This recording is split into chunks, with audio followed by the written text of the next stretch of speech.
A very warm welcome to yet another special session at the EnergyTech and Innovation Conclave by APAC News Network. My name is Sudhir Gautam, resident editor and head for South India with APAC News Network. Just to take you through, we had an amazing inaugural session with policymakers and leaders in the energy sector who delivered their talk and shared their best practices in innovation in terms of energy production, transmission, distribution, and also integration of emerging technologies. There were also uh, presentations from the state of Andhra Pradesh, from the state of Uttar Pradesh, and also from a PSU like GAIL India Limited. We are joined by yet another special speaker and guest all the way from the state of Kerala, God's own country, Dr. Hari Kumar, Director for Energy Management Center, Government of Kerala. Welcome, Dr. Hari. Thanks for joining us. Uh, with Thank this, you. with this, we would like to have your presentation. Over to you, Doctor. Okay. Good afternoon. Thank you, organizers, for the opportunity given to us for sharing some of our observations and suggestions on the topic e-mobility. Friends, digitization, increasing automation, and new business models have revolutionized other industries, and the Indian automotive industry is no exception to such a revolution, or I would say global disruption. Four technology-driven trends: electrification, shared mobility, connectivity, and autonomous driving are leading the automotive industry to this disruption. The coming decade is expected to be the decade of the fully electric car, with battery prices reportedly falling more than 70% since 2010. Electric cars are expected to be as cheap as fuel-powered cars in the foreseeable future.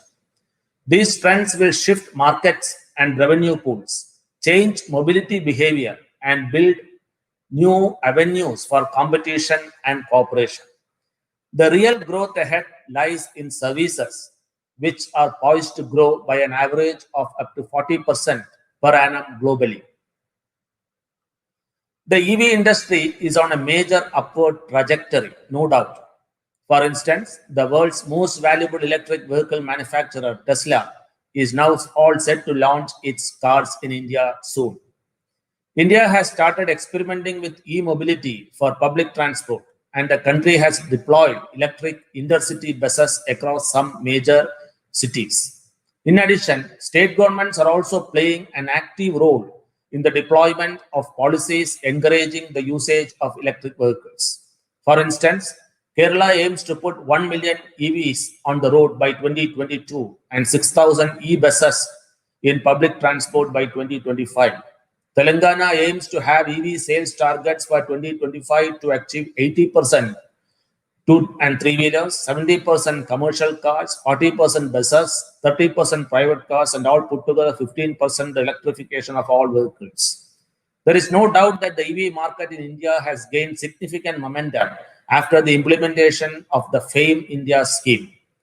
E-rickshaws are mushrooming as public transport in Indian cities due to lower costs of operation and economical fares.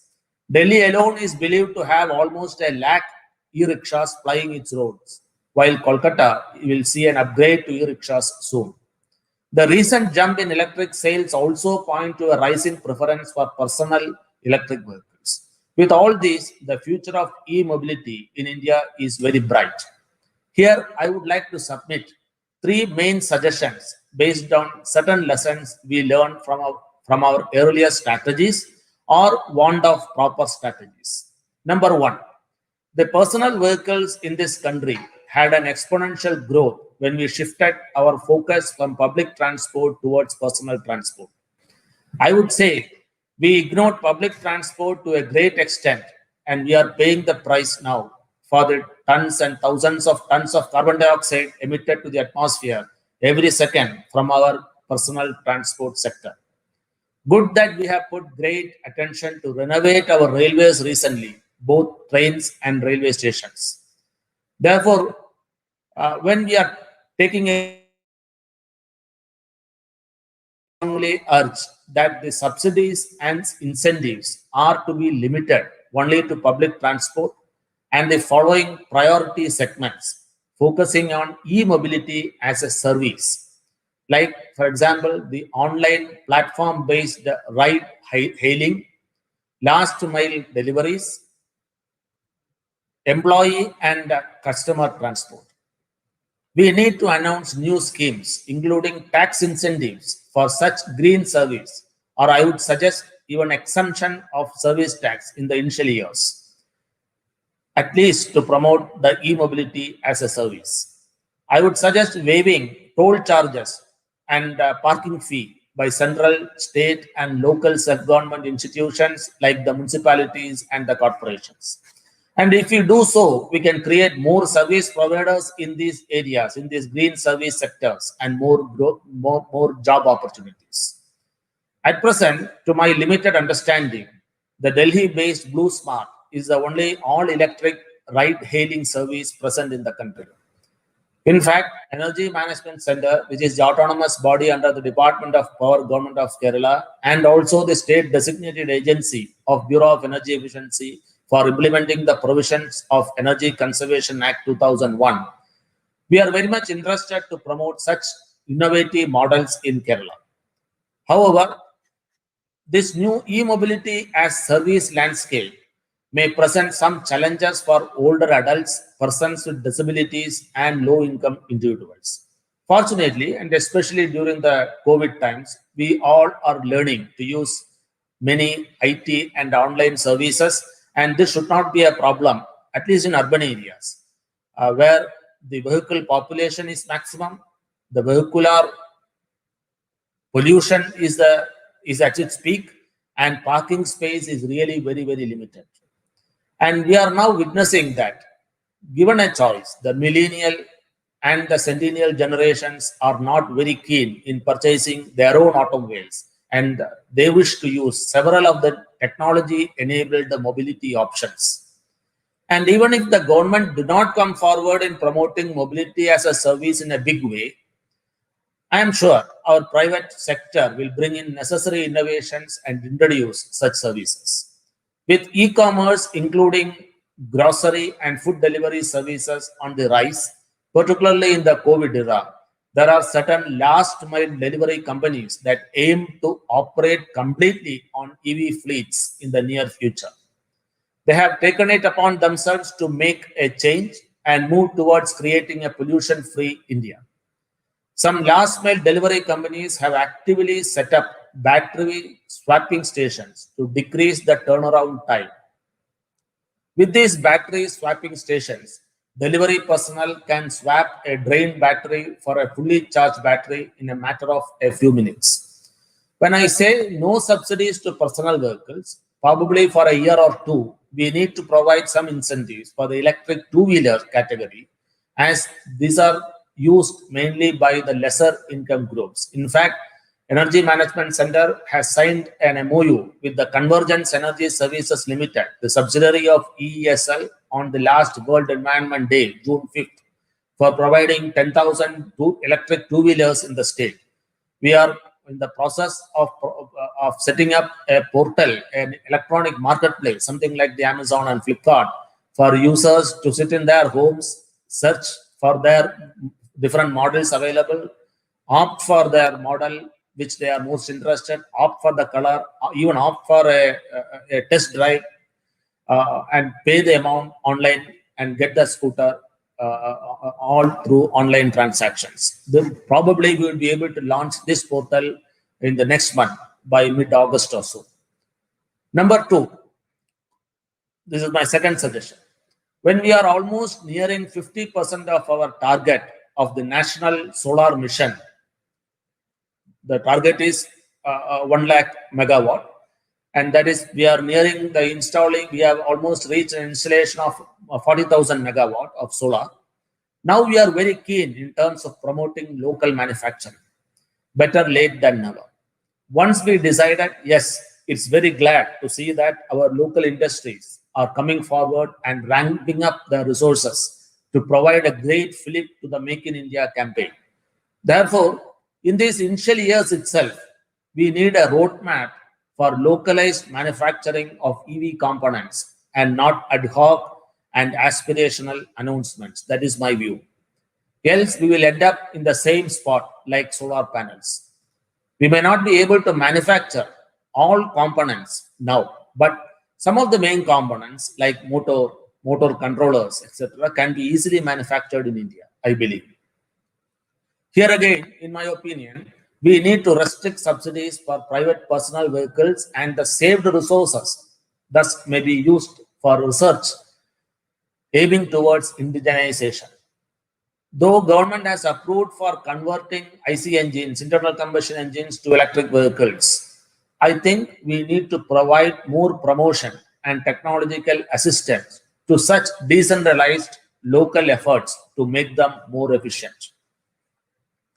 And last but not the least, the third suggestion from my side, we are slowly moving towards demand response, time of day metering in our residential sector, rooftop solar power plants. Yes, this is the only way Kerala can increase our solar capacity, because we don't have much land here, and smart grid connected devices like IoT, etc.